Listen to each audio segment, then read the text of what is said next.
गर्भाशयाची गाठ काढायची होती, पण डॉक्टरांनी केलं भलतंच कांड. पुण्यात असं देश हादरला. तुम्ही कल्पनाही करू शकणार नाही असा प्रकार घडला. आणि काही दिवसांनी जे सत्य समोर आलं ते ऐकून एका 35 वर्षांच्या महिलेच्या पायाखालची जमीनच सरकली. नेमकं काय झालं? एका साध्या शस्त्रक्रियेच्या नावाखाली असा कोणता निर्णय घेतला गेला की तिचं आयुष्यच बदलून गेलं? ही कहाणी आहे विश्वास, भीती आणि वैद्यकीय सुव्यवस्थेवर उभ्या असलेल्या मोठ्या प्रश्नचिन्हाची.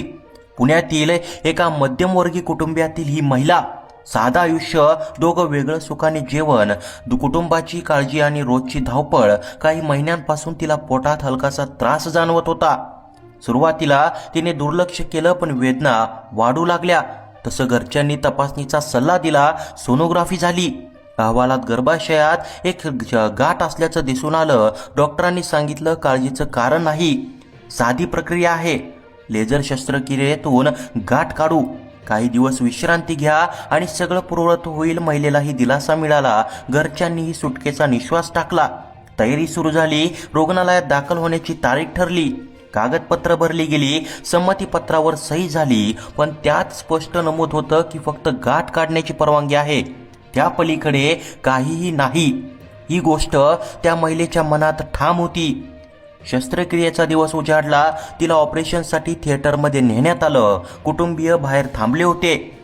साधी प्रक्रिया आहे असं सांगण्यात आलं होतं, त्यामुळे तणाव कमी होता. काही तासांनंतर डॉक्टर बाहेर आले आणि ऑपरेशन यशस्वी झाल्याचं त्यांनी सांगितलं. सगळ्यांनी देवाचे आभार मानले. 2 दिवसांनी तिला डिस्चार्ज देण्यात आला. सुरुवातीला सर्व काही सामान्य वाटत होतं.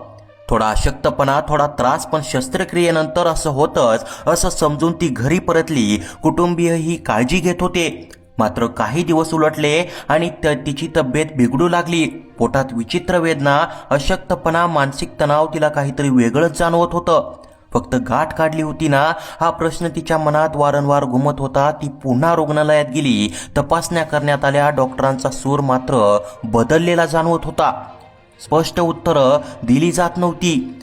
सगळं व्यवस्थित आहे असं सांगून तिला परत पाठवण्यात आलं, पण तिचं मन मानायला तयार नव्हतं. शेवटी तिने दुसऱ्या ठिकाणी तपासणी करण्याचा निर्णय घेतला. नव्या अहवालाने तिच्या आयुष्याला कलाटणी दिली.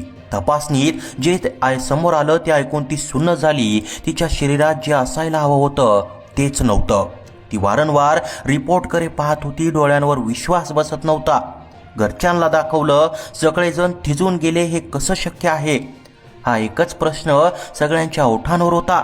हळूहळू वास्तव स्पष्ट होऊ लागलं. शस्त्रक्रियेच्या वेळी केवळ गाठ काढली गेली नव्हती, काहीतरी अधिक मोठं केलं गेलं होतं. पण त्यासाठी तिची कोणतीही परवानगी घेतली गेली नव्हती. ती पुन्हा त्या रुग्णालयात गेली. उत्तरं मागितली, पण तिला गोलमोल स्पष्टीकरण मिळालं. वैद्यकीय गरज होती, स्थिती गंभीर होती अशी कारणं पुढे केली गेली.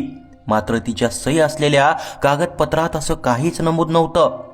एक स्त्री म्हणून, एक आई म्हणून, एक पत्नी म्हणून तिच्या मनात प्रचंड वादळ उठलं. तिच्या भविष्यासंबंधीचा निर्णय कोणाच्या परवानगीशिवाय कसा घेतला गेला? तिच्या शरीरावरचा अधिकार कोणाला दिला? घरात तणाव वाढला. मानसिक धक्का इतका मोठा होता की ती काही दिवस बोलणंच बंद झाली. तिच्या डोळ्यात सतत एक प्रश्न, माझ्याशी असं का केलं? शेवटी तिने पोलिसांकडे धाव घेतली.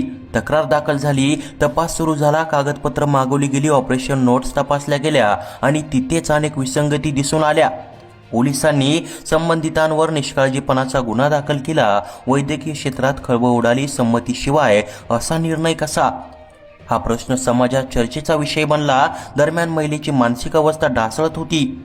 तिला समुपदेशनाची गरज भासू लागली. कारण हा फक्त शारीरिक बदल नव्हता, तर तिच्या स्त्रीत्वावर, तिच्या आत्मविश्वासावर घाव होता. तपासात समोर आलं की शस्त्रक्रियेच्या वेळी गर्भाशय पूर्णपणे काढून टाकण्यात आलं होतं आणि ह्याबाबत रुग्णाची स्पष्ट संमती नव्हती. हीच ती धक्कादायक गोष्ट जी काही दिवसांनी तिच्या समोर आली. तिला सांगितलंही गेलं होत नव्हतं की तिच्या शरीरात असा मोठा बदल करण्यात आला आहे. डिस्चार्ज पेपरमध्येही स्पष्ट उल्लेख नव्हता.